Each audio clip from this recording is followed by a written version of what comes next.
and there's still a tinge, but it's close enough. But those lights in the daylight range, they register fine. Right. But down in tungsten, they don't. But at least they're dialed. They are, but I mean, they don't get They're not close. I think if I could take it down below 3,000, it may be better. Right. It may max like 2,700. Maybe. I don't know, but I couldn't. Or I can't get a 2,700 white balance either. I was trying to get like under 3,000. Now well, on my camera it's a 500. I don't know if I can. Hey, how are you? 500. I have it. So. You know, it's one of the things I don't understand why Sony did not make a hot switch on the camera. You can dial it in. Yeah. Well, you can on at the what is it 7, 9s you can, right? Yeah, absolutely. Yeah, it's a switch. You can just dial it. Right. But so we can do it on ours, but it's a two-step process. You can't assign it. So you can't assign a button to it. So you gotta dial it and then do it. You have to go into the menu, go to user, white, then you can dial it. Right. Whereas on the old Panasonic. That's the FS7 or not, but use both of them. No, those are the 400s.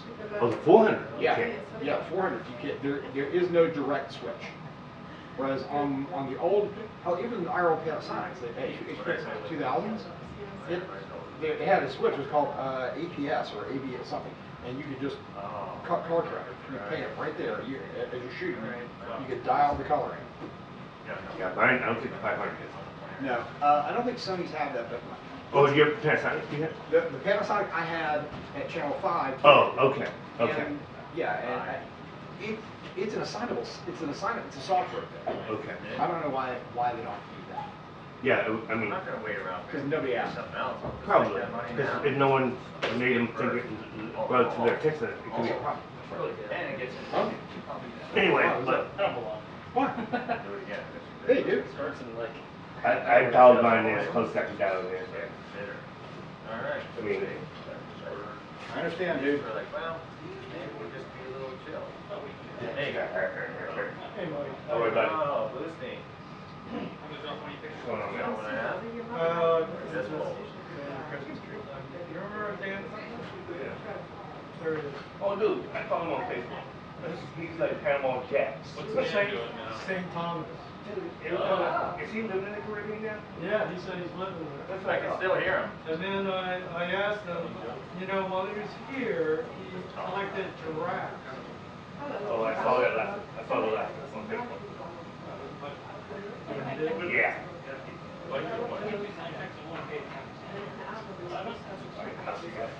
I got it last year. Do you see any giraffes in there?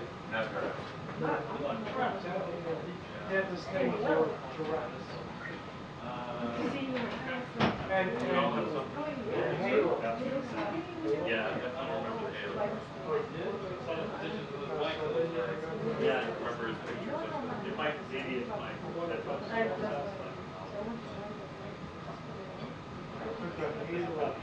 Various Halo selfies. That might take it. I took this Might just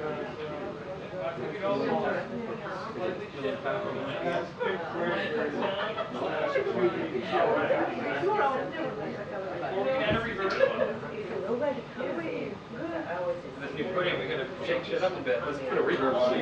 Let's do it. Yeah. She was in, she said, Go in a tree just like. 10 minutes before, you know, starting. Nice. She said, this is my old self. Yeah. Look, what happened, this is the true time of it. And then I was moved to the other city. Once, we were telling these guys over past, and they talked, and then she just, we needed to be, that's not right. The one time, first conversation, and why she needed family, it's not right.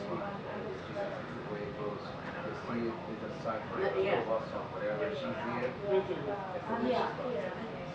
I know another lady where she's okay.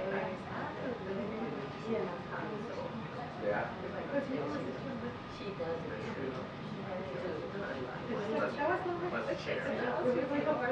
talking to them.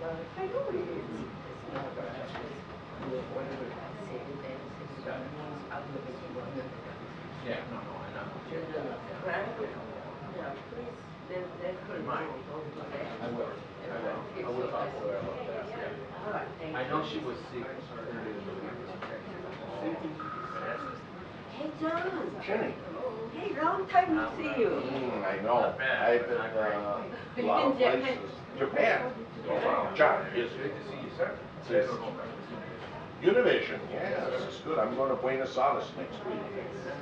Hopefully to see, yes, hopefully to interview him, but I'm not going to promise. Hey, he was here. When you talk to her, and they said they provide an interpreter. I provide the interpreter on there. He doesn't give interviews in English. He understands it, but he won't speak it. Like a lot of foreign leaders, you know, when they would come, we would do joint news conferences, but it's like Abe from Japan. He spoke perfect English, graduated UCLA, but he would not speak in the English language. Who's the Abe? But Who is the Abe? Abe, former Prime Minister. Oh, okay. Yeah. You've met a former Prime Minister of Japan. Yeah. Fukuda too. We know Jordan. I was in Japan. Love it. Right now, Trump is the front runner for the Republican nomination. I've covered too many Iowa caucuses in my day. Yeah, no, I'm just. And the fact is, you have a lot of upsets. In 2008, I thought for Hillary Clinton to win easily. And the young Senator Barack Obama clobbered her there, and a fellow named Mike Huckabee beat McCain and Romney and all the other candidates. So the Iowans are tricky, you know, they do the unexpected. So I have to say, right off Nikki Haley. And not because she got a lot of money yesterday, it's because a lot of regular people, precinct leaders, county chairmen, are working for her. But, yes, I thought, well, DeSantis would be the anti-Trump, but he just, he doesn't have it. So,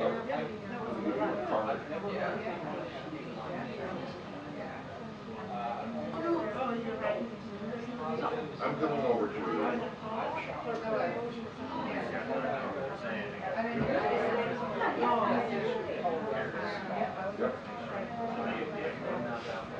Don't know yet. We will see. Now I gotta. Okay, cheers. Thank you, sir. How are you? Good job. How do you receive? Yes.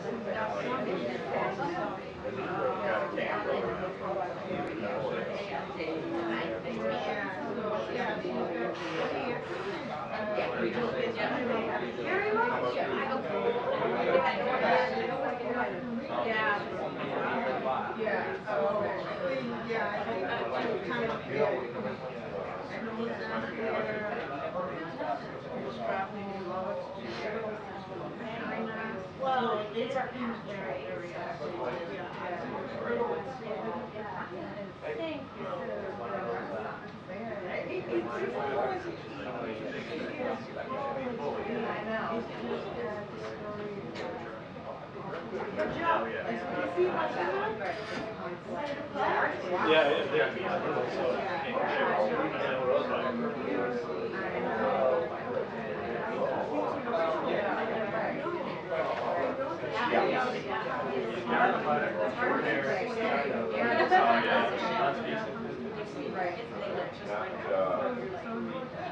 Oh, there it is.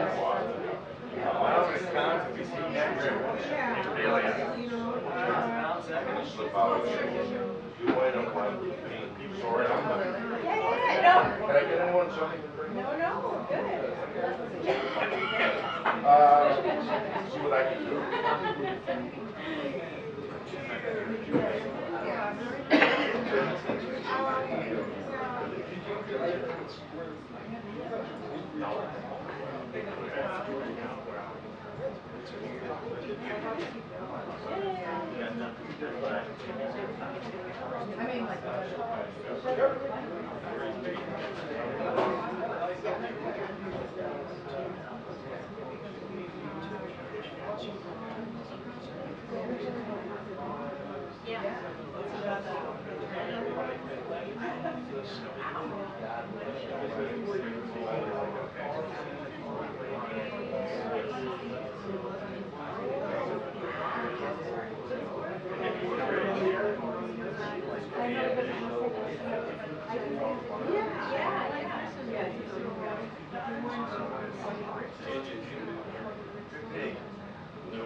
Take care.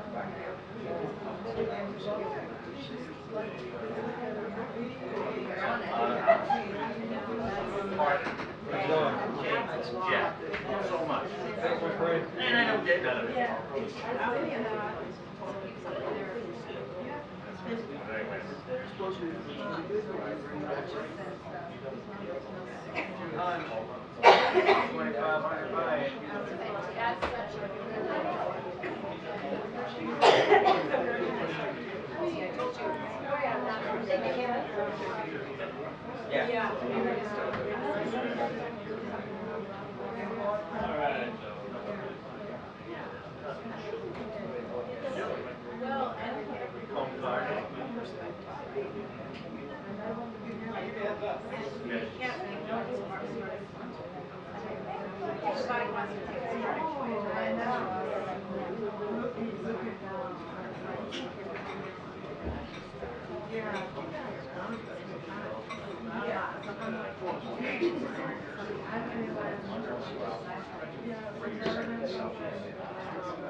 I might have heard of something about that.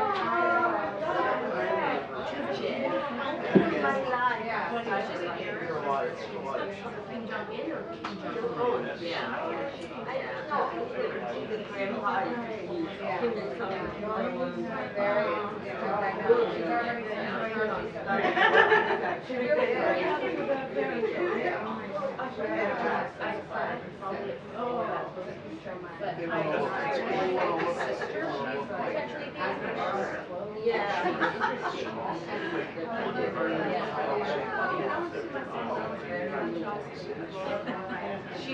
had to survive that family. I don't think it's like a line. They don't seem like a close family.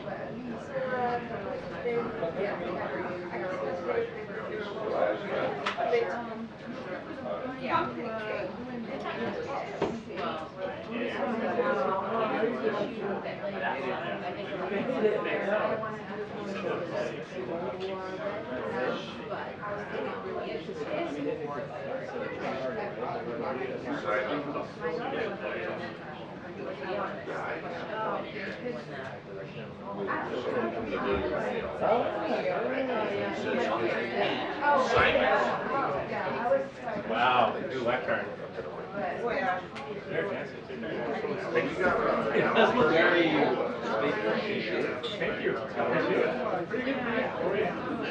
How excited are you? Document this lecture. Then you can write down the book made it up. That's a good excuse. Oh, it's like playing this. And it's like. She thinks he got it. And it's like, okay, We have no doubt. You don't know. but his problem is to get that line. Yeah. You never know. He's probably a bigger one. No, it's Yeah, I do. Holding up. Oh, thank you. Media talk. Hey, see this guy? Like, that's fun. What? Dubai. Oh my God, I got it.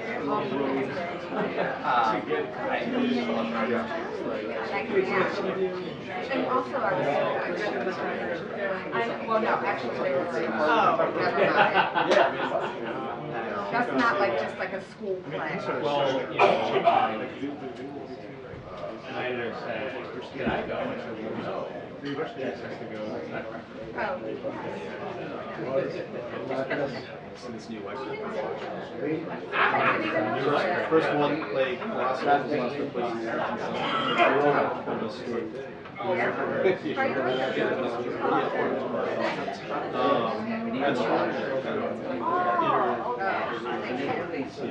This stripe was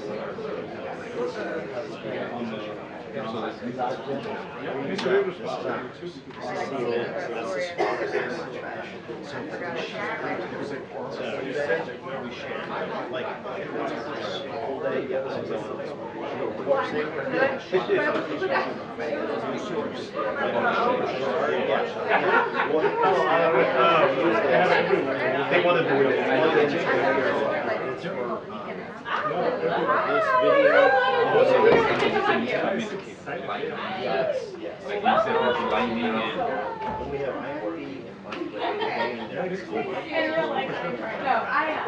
goes to a mixer. Well, you look great. I love that thing. I got photographed today, and I was like, well, I just for something. I was like out of town, and someone sent me a picture, and I was like, okay. Like, I was like, it looks better than the picture that in person, right? Isn't it? Yeah. You did good. That was really rough. Yes. That's a really nice job. Thank you. Hi there. How you been? Nice doing. Good. You are going to go this trip. Yeah. I've never done an international year. This is my first one, and I feel like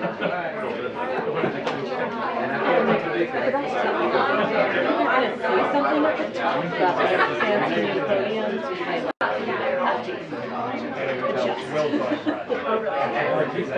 So yeah, I never did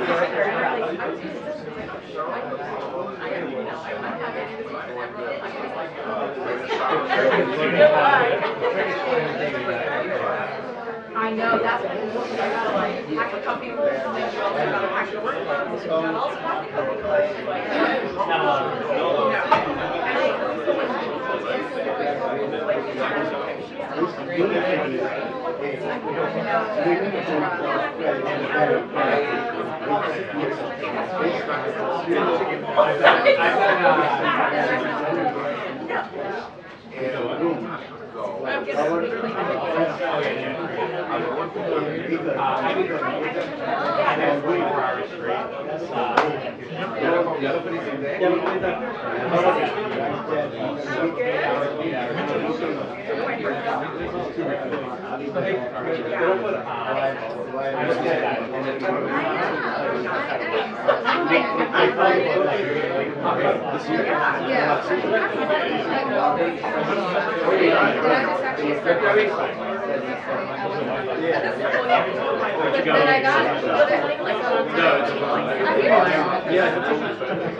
Well, last year.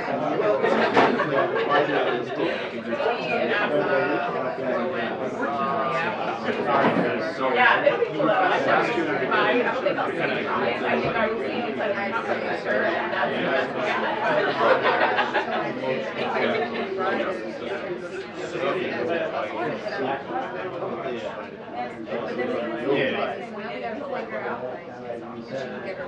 Oh, yeah, this year. Anyway, either way.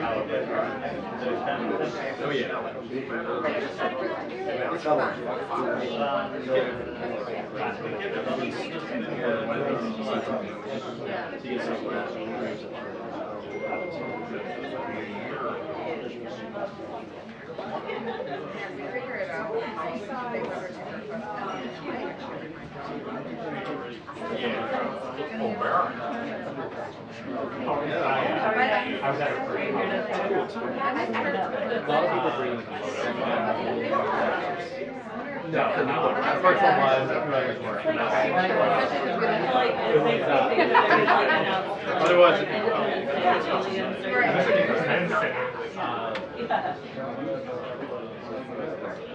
But I heard the audio is pretty good. Amazing. That's great news.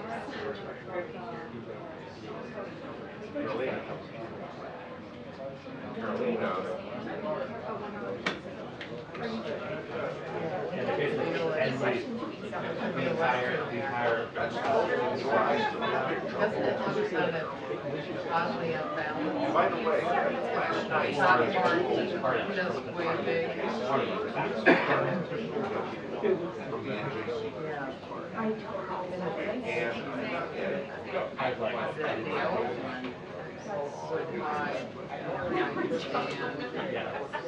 We were before, but this one was.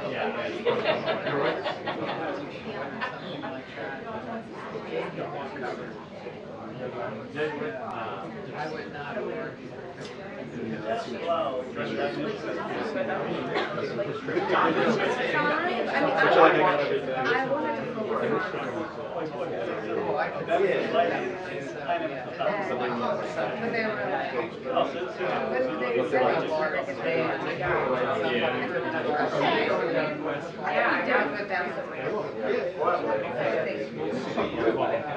Welcome early, absolutely. Yeah, it's been nice to know where it's like from a day.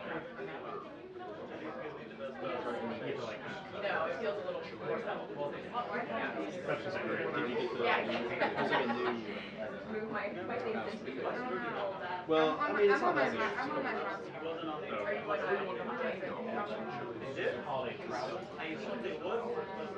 oh, no. it's like, but I know this. yeah, maybe it's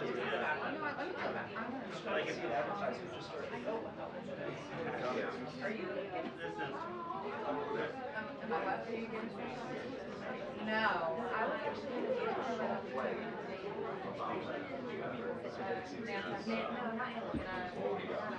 no, not Tahoe. Yeah, I did do Tahoe.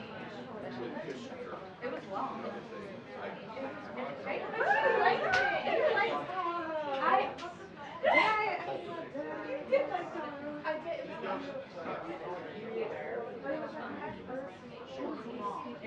It was long, yeah. We had fun. It They really, You're right, but the real evil is that Michael setting out the billboard.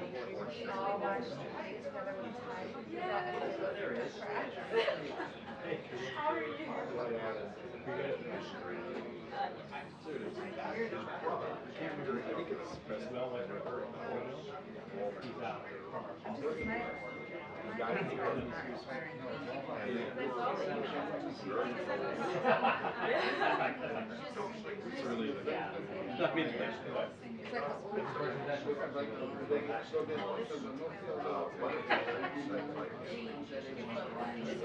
I know, I'll be the newbie too. Oh my gosh.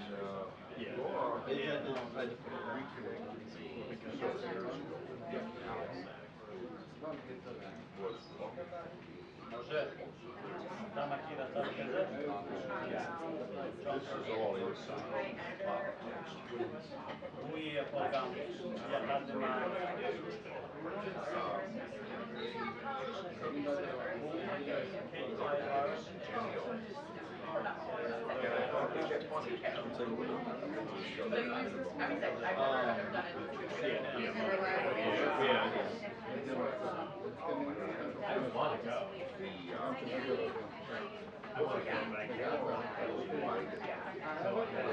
It's like the same one too.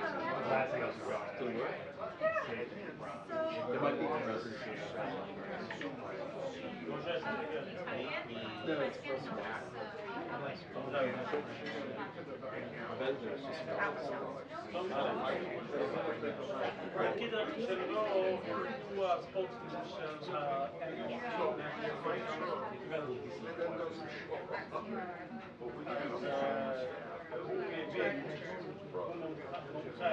alla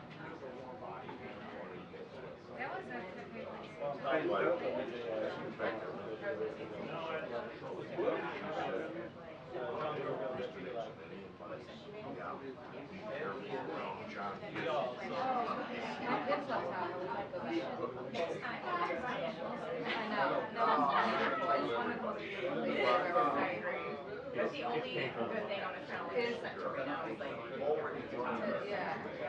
And he was not, I did not.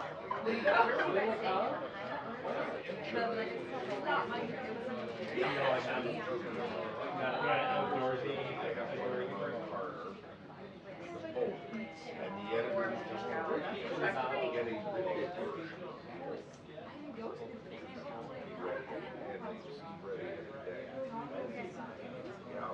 It was I realized my credibility. just like steam. Not much. When I was Pittsburgh,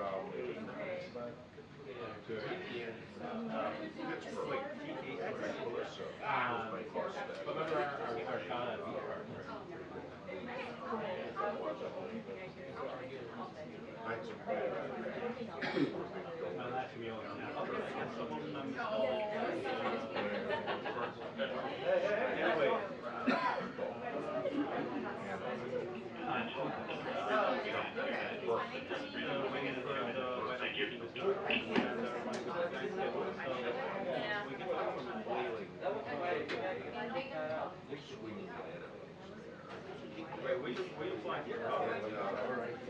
Good luck, Rick. Keep up the good work, friend.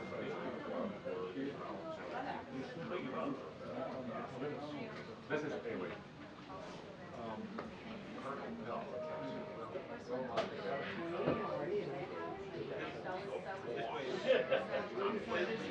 This was the second one.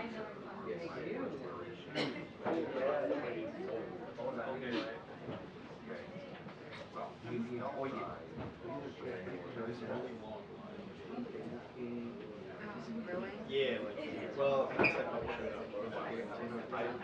and it was like,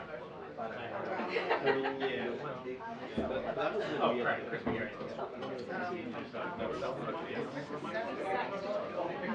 I like the color.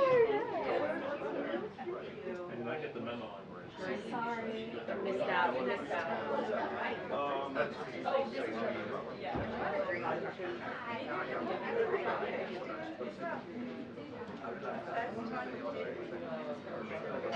Thank you.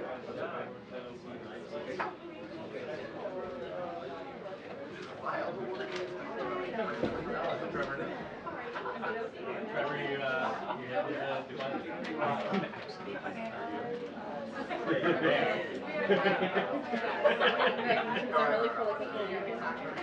No, they're not even saying that.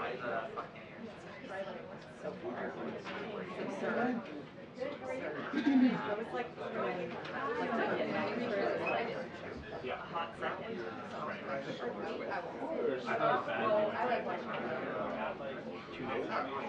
Billy?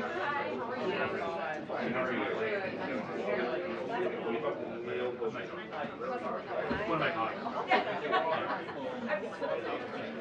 The World Fair Tour. Yeah. It's not like, oh, and then I went by, like, Papa Bear.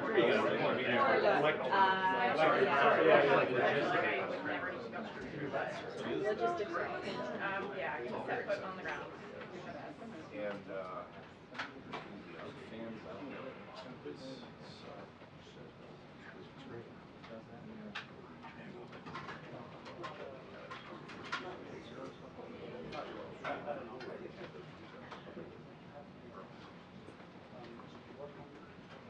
I need to nail this.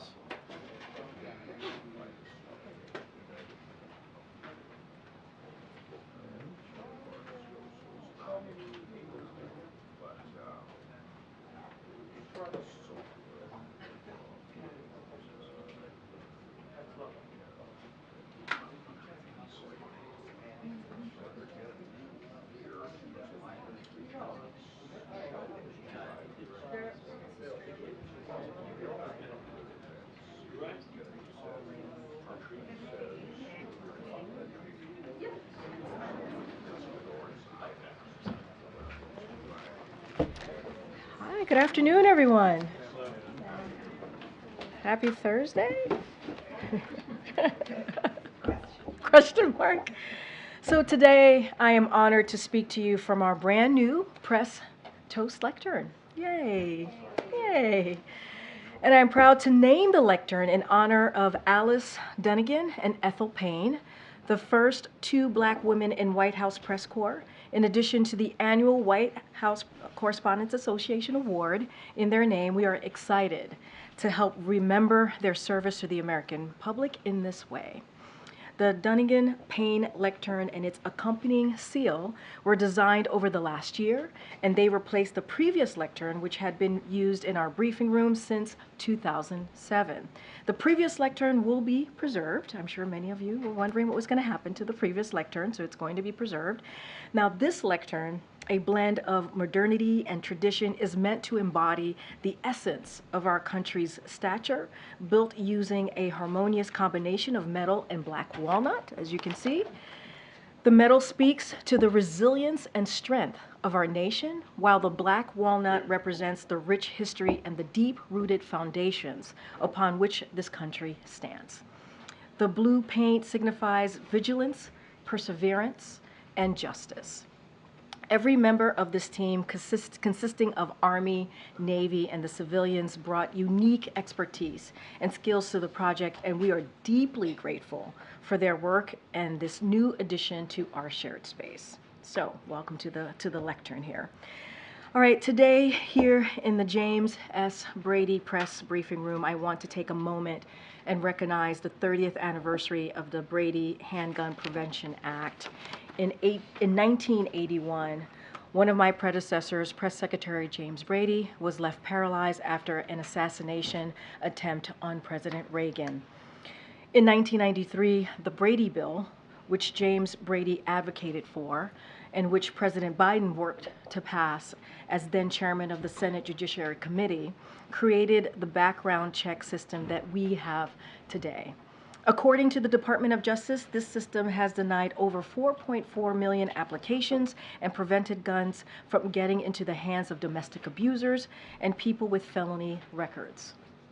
Building on these efforts, President Biden continues to take historic action on gun safety, including strengthening background checks through the bipartisan Safer Communities Act, which is the most sweeping gun safety legislation in the last 3 decades.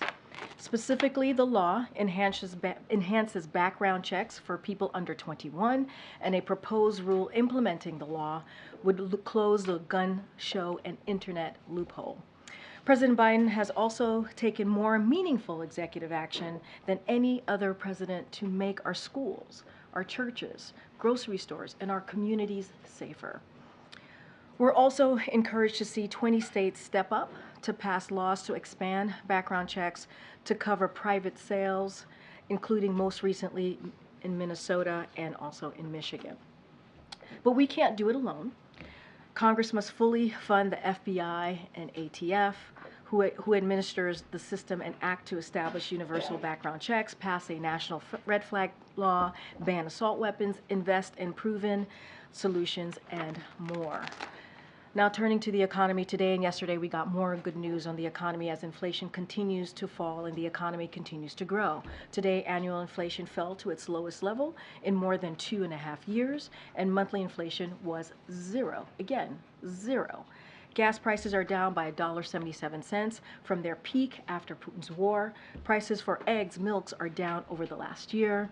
The economy grew more than 5% last quarter, stronger than any quarter under Trump outside of the pandemic. We still have more work to do, and we understand that, and we know that. The president understands that, but prices are still too high. That's why President Biden is fighting to lower costs for American families by strengthening our supply chains, taking on Big Pharma to lower prescription drugs, cracking down on price gouging by banning hidden junk fees, and calling on corporations to pass savings on to consumers. Unfortunately, congressional Republicans are pushing Maganomics that fails the middle class with the following: by tax giveaways for the wealthy and big corporations, blowing up the debt, cutting Social Security, Medicare, and Medicaid, raising costs for hardworking families. The good news is the president won't let them. He will not let this happen. We also have significant news from EPA today, building on the Biden-Harris administration's historic commitment to protect children and families from the lead poisoning. The EPA announced a proposal to require water systems to replace lead service lines within 10 years, helping secure safe drinking water for communities across the country. There is no safe level of exposure to lead, particularly for children, and eliminating lead exposure from the air, water, and homes is a crucial component of our commitment to advancing environmental justice. Already, the president's bipartisan infrastructure law is investing more than $50 billion in the largest upgrade to the nation's water infrastructure in history. And the president is going to keep fighting to deliver safe, clean water to every community across the country. And lastly, thank you for your patience. I know it's been a lot. And lastly, tomorrow is World AIDS Day, which was established 35 years ago to commemorate those who have died due to AIDS-related illnesses and honor the more than 40 million individuals with HIV around the world. This year also marks the 20th anniversary of the U.S. President's Emergency Plan for AIDS Relief, otherwise known as PEPFAR.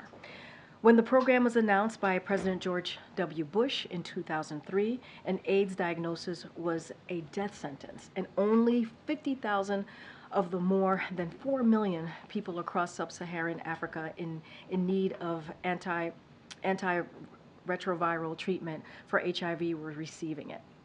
For more than 20 years, PEPFAR has been one of our nation's most profound transformational investments and has enjoyed strong bipartisan support. PEPFAR has become the largest commitment by any nation to address a single disease in the world, and the program has had a remarkable impact, having saved 25 million lives and enabled 5.5 million babies to be born HIV-free to mothers living with HIV. That's why the Biden-Harris administration continues to urge Congress to reauthorize PEPFAR as part of our commitment to ending HIV/AIDS as a public health threat by 2030.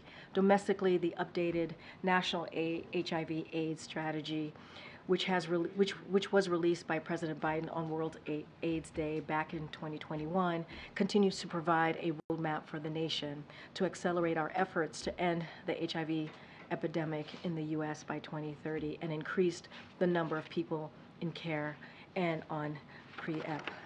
With this year's theme of, and I quote, "Remember and commit," end quote.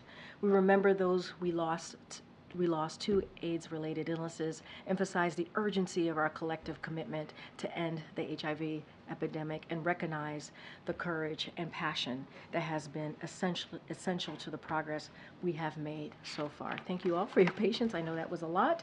We have my colleague from NSC, Admiral John Kirby, here to give an update on all that is happening in the Middle East.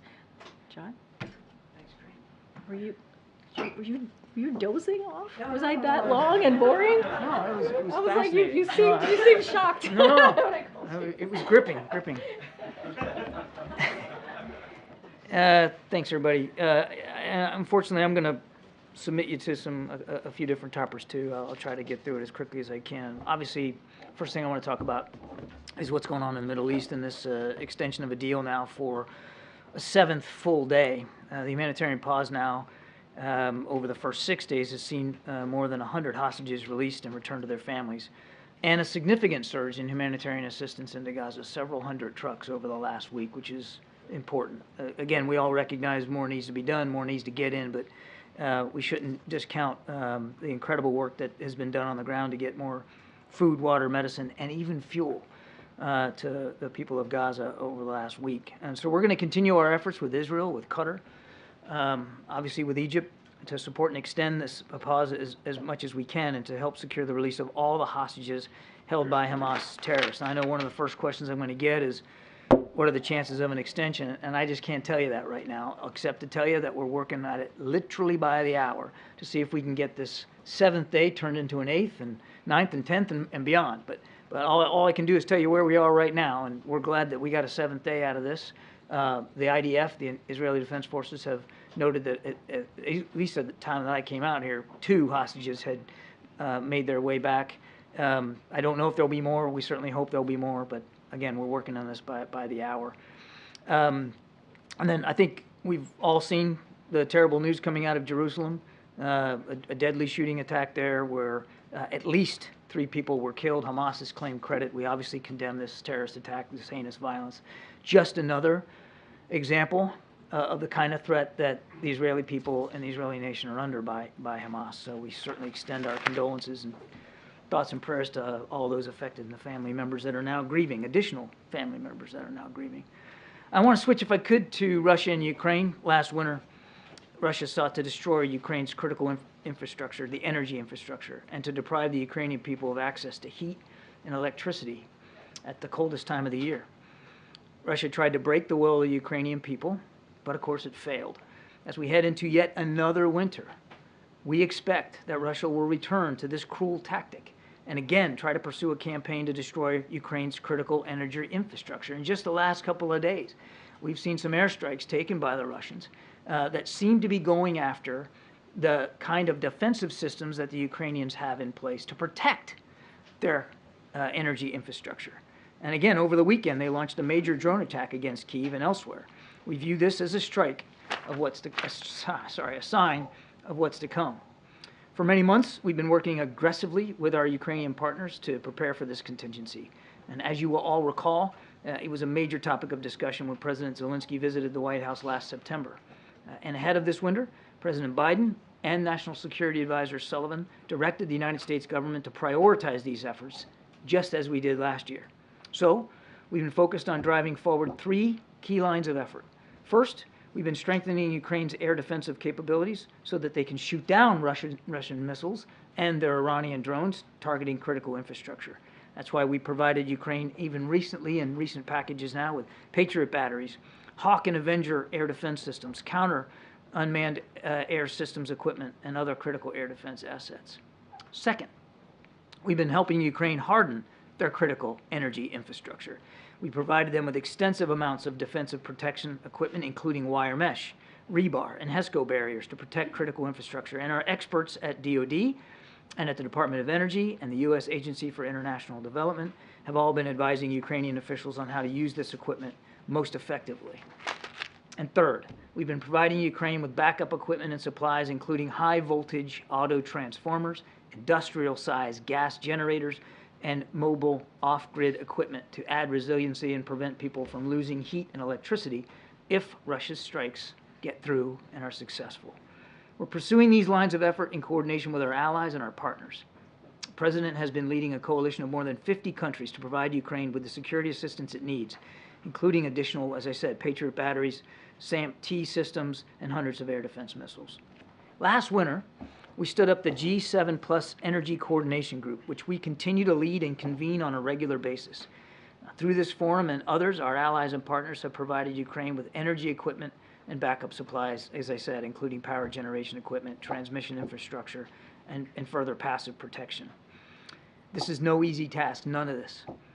We have more work to do in support of Ukraine, and we need Congress to take action to pass additional supplemental funding so that we can keep providing Ukraine with the air defense assets, the protection equipment, and the backup supplies that they need. President Putin appears certainly intent on continuing this conflict and on taking it directly to the Ukrainian people, again at the coldest months of the year. We can and we must do more to assure Ukraine is in the best possible position to defend itself and its critical energy infrastructure throughout the winter. And I want just one more foot stomp on the supplemental funding is important.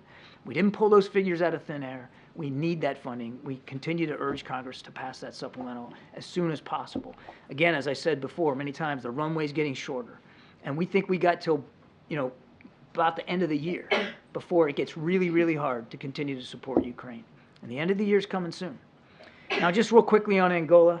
As you know, President Biden is hosting President Lourenço of Angola later this afternoon. He's looking forward to this meeting very, very much. The U.S.-Angola relationship has flourished over the course of this year through frequent and productive senior-level engagements between our two countries, including in September when Secretary of Defense Lloyd Austin became the first ever sitting Secretary of Defense to visit Angola and to talk to them about mutual security opportunities, particularly in the maritime environment.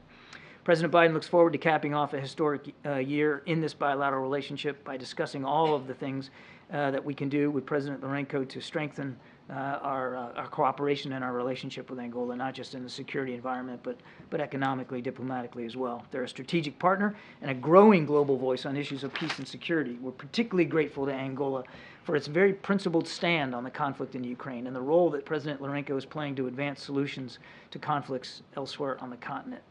Angola and the United States are expanding our economic cooperation at record speed, including pursuing additional investments through the President's flagship Partnership for Global Infrastructure and Investment to build quality, sustainable infrastructure that connects Angola to global markets. And of course, we'll have a readout of that meeting when it's over. Thank you, and appreciate your forbearance.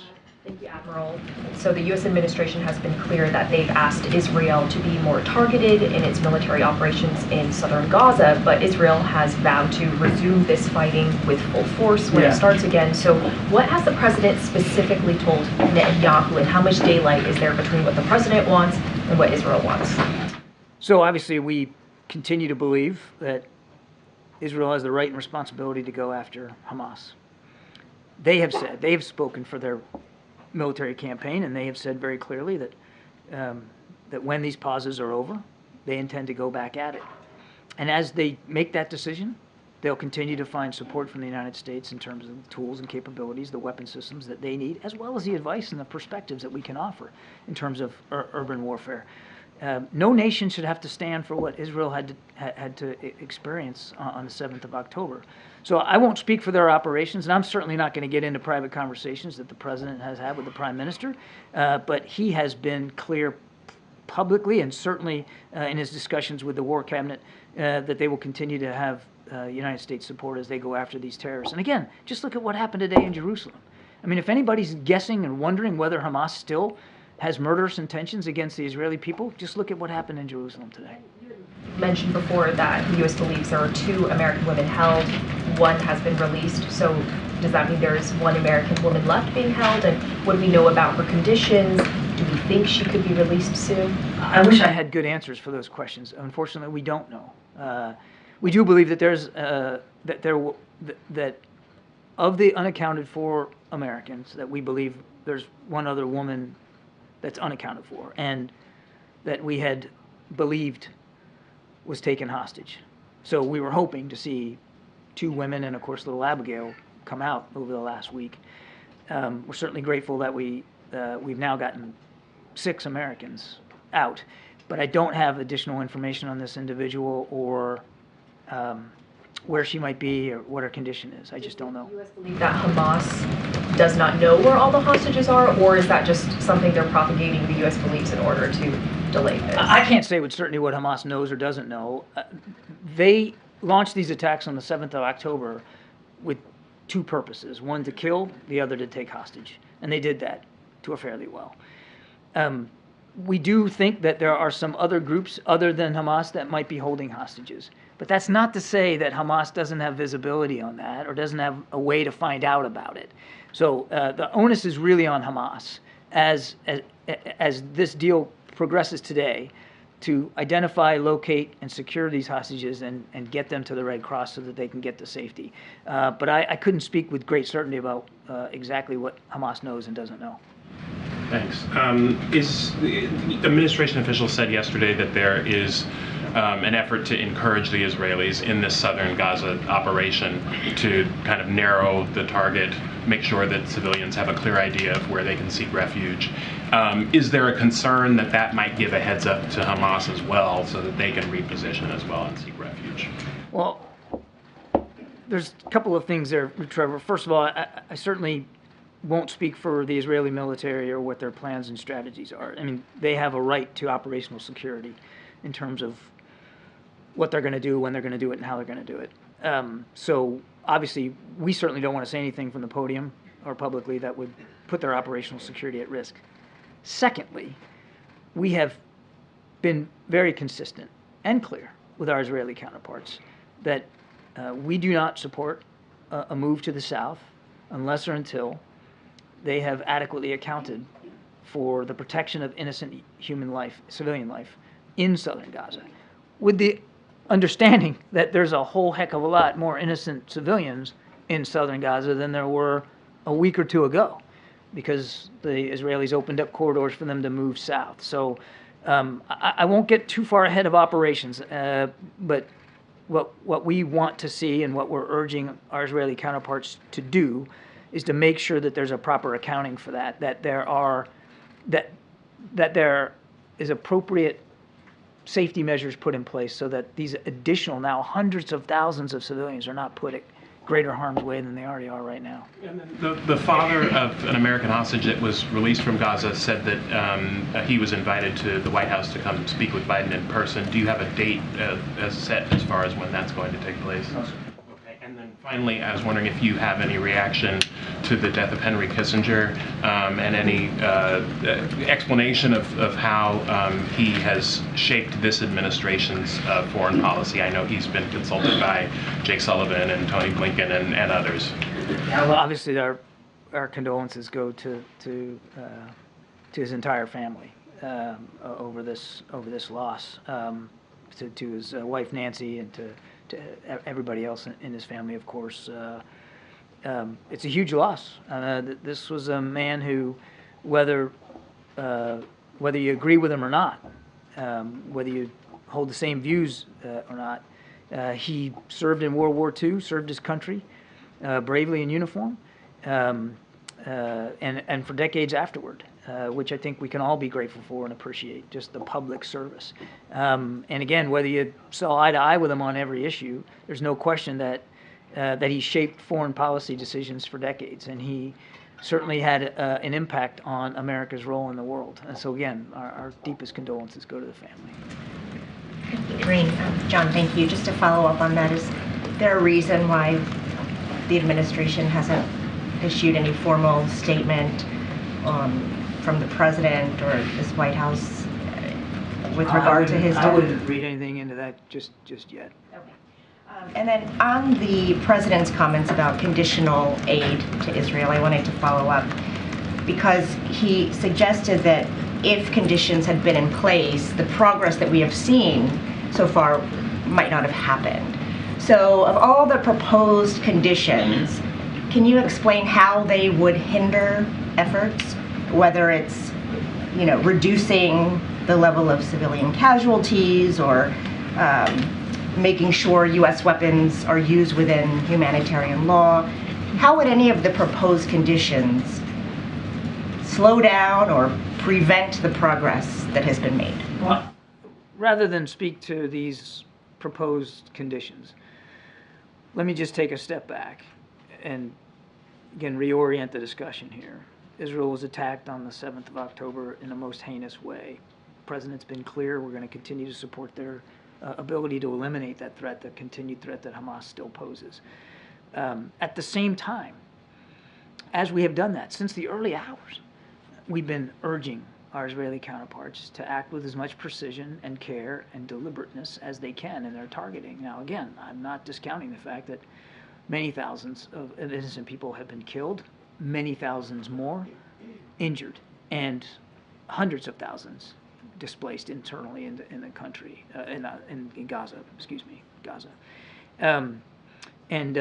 We continue to, again, urge our Israeli counterparts to factor all that in as they plan and execute military operations.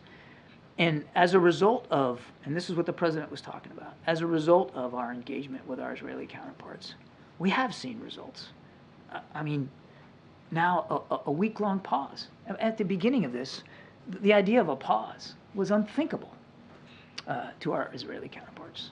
But now a week-long pause, 100 hostages out, hundreds of trucks of aid getting in. At the outset, the idea of humanitarian assistance getting in was not something that was warmly received as an idea. So the president believes that the approach that we've been taking has had results. Now, again, nobody's discounting or dismissing the loss of innocent life, and we continue to work with and share perspectives about urban warfare with our Israeli counterparts so that they can continue to hone their operations in such a way that there's a reduction and a minimizing of civilian death. But we're going to continue that approach. Hey, John, I hear you. And I know that that's what the president has said repeatedly. In fact, he has supported all of these conditions. These are things that he says he believes in. So I'm asking, talk is one thing, but should there be actions that draw a line to say, hey, if you don't do what we're asking, there will be consequences? We believe that the approach that we're taking thus far has produced effective results. Again, without discounting civilian deaths, and I don't mean to dismiss that at all. Each one's a tragedy, and we mourn them all.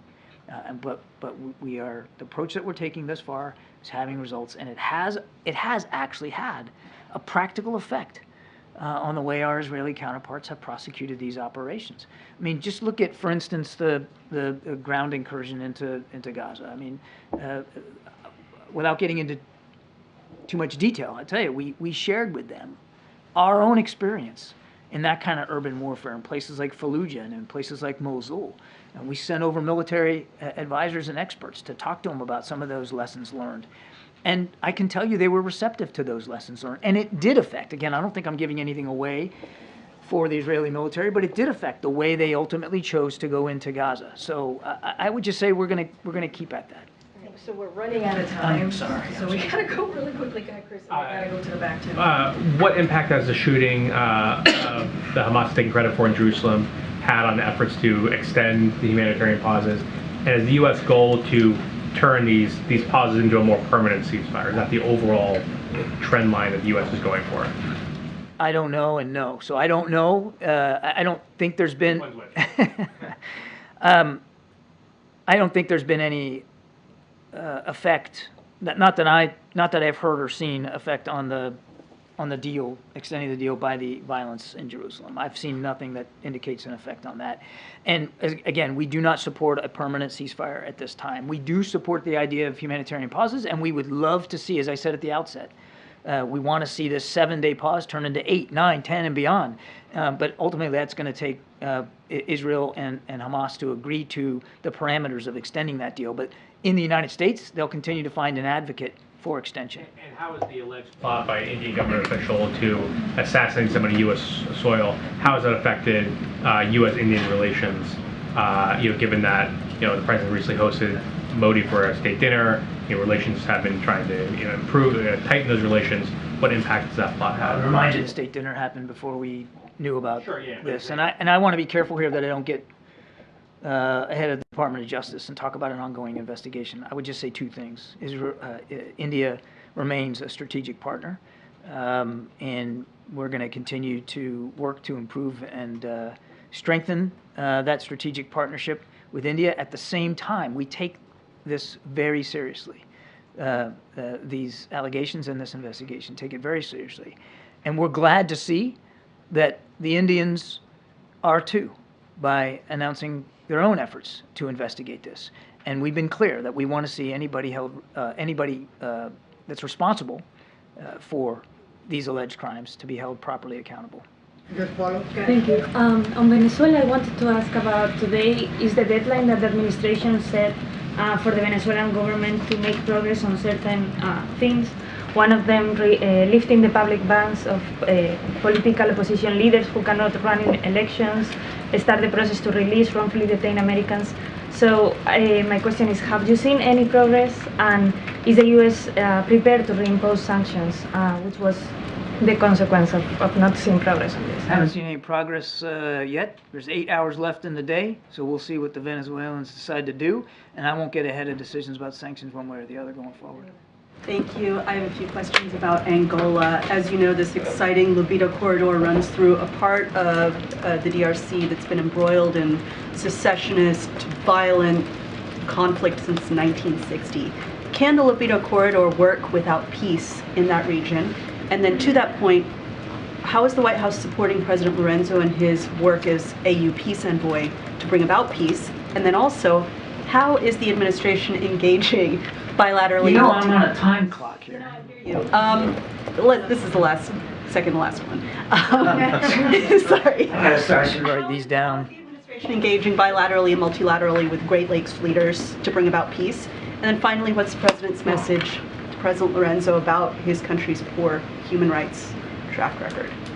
So, look, I'm going to try to boil this down. Otherwise, I'm going to be in big trouble. So, the president's time. Exactly. Me too. This is a relationship that has been improving now, as I said, over the last year. And the president's very much looking forward to this meeting with the Angolan president. There's a lot of ground to cover. So we never shy away from talking about human rights. The president routinely brings that up. I won't get ahead of the president, and we'll have a readout. But he never shies away from talking about human rights when he's talking to foreign leaders. Number two, we welcome President Lorenzo's efforts to foster peace. I said that at the opening statement. His efforts on the continent to improve peace and security and stability are welcome. And I'm absolutely certain that the two leaders will talk about that today and the prospects for that and where that's going, including in the DRC. And number three, on the libido corridor, the president's very excited about this. This is a real landmark effort as part of PGI and helping lower and middle income countries find sustainable investments in their infrastructure that can not only create jobs but also open up economic opportunities, in this case, all across that southern part of sub-Saharan Africa. So it's very exciting, and we're gonna keep pushing forward with it. Yes, sir. Thank you very much, Karine, and thank you, John. Two very brief questions related to foreign policy. One, has the president had discussions with Speaker Johnson akin to those he had with Speaker McCarthy about the supplemental on Ukraine standing alone? And is the price tag on it 60 billion or 47 billion at this point? I'd have to get back to you on whether there was a specific conversation with the speaker on the supplemental. That said, we have had numerous discussions and briefings with members of Congress and staff members about the importance of the supplemental and moving on all four of those buckets: Israel, Ukraine, the Indo-Pacific, and border security. We want to see them act as quickly as possible on that. And the total numbers are on the web to see, but. So no standalone then on Ukraine? We want to see all four priorities taken up by Congress and all four funded. The reason why it's a supplemental is because they're all urgent. And as I said earlier, we're running out of runway on Ukraine, and I would tell you the same thing for Israel. We have some existing appropriations and authorities to continue to support Israel, but that well is not endlessly deep either. And will the president send, or has he chosen a representative to go to President-elect Milei's inauguration on the following Sunday? Not that I'm aware of. One of the key provisions of this deal was getting Red Cross officials in to access the hostages and see their conditions. With the fragility of the truce being there right now, is there any realistic hope that the Red Cross is actually going to get any access to these people? That's part of the deal. That's what our expectation is, that Hamas will allow that access. That was part of that arrangement. Have they just simply been saying no at this point? I don't know how much access they've actually had, but that's part of the deal, what they signed up to. So we'll see. We'll see if we can get an extension on this. I mean, it's part of the deal for pauses. So during the pause, while you're getting hostages out and aid in, Red Cross gets access. So again, we got one more day today. Hopefully we can get this thing extended, and we'll see. Does the U.S. have any other way that they feel they can determine the condition of these hostages, especially the Americans? That's why the Red Cross access is so important, because it's eyes on. It's an independent view and a look to see how these people are doing, and that's why it's so important. Why we've been fighting for it. Can I actually follow up on Angola? Thank you, John. Regarding the attack in Jerusalem, in which Hamas has taken credit, does the U.S. View that attack in any way to be a violation of the ongoing truce between Israel and Hamas? I don't want to get in. I'm not a lawyer here. This attack happened in Jerusalem. The pauses in the fighting were specific to Gaza. Okay, so that's as simple as that. I mean, it wasn't. Therefore, it didn't violate. It didn't technically violate the deal that was in place, but obviously it's a stark reminder of who they're facing and what kind of enemy that they're opposing. Can I ask you a follow-up on Angola? One question. It is so surprising that you don't you are receiving an African leader, you can't take a question from an African journalist. We can end this. Sorry, I have one question. Basically, John said Marco Rubio. It's not about ending the briefing, I want to ask an African question, because I am receiving an African leader. Question. All right, thank you so much. Oh my God. All right, we can end this briefing if it's not going to be respectful here. Chris. That's what I'm saying. You're receiving an African leader and you don't take questions. Thanks, everybody. I have a question about gas prices. Thanks, everybody. Can we do one about the falling gas prices? What is it? Just respect your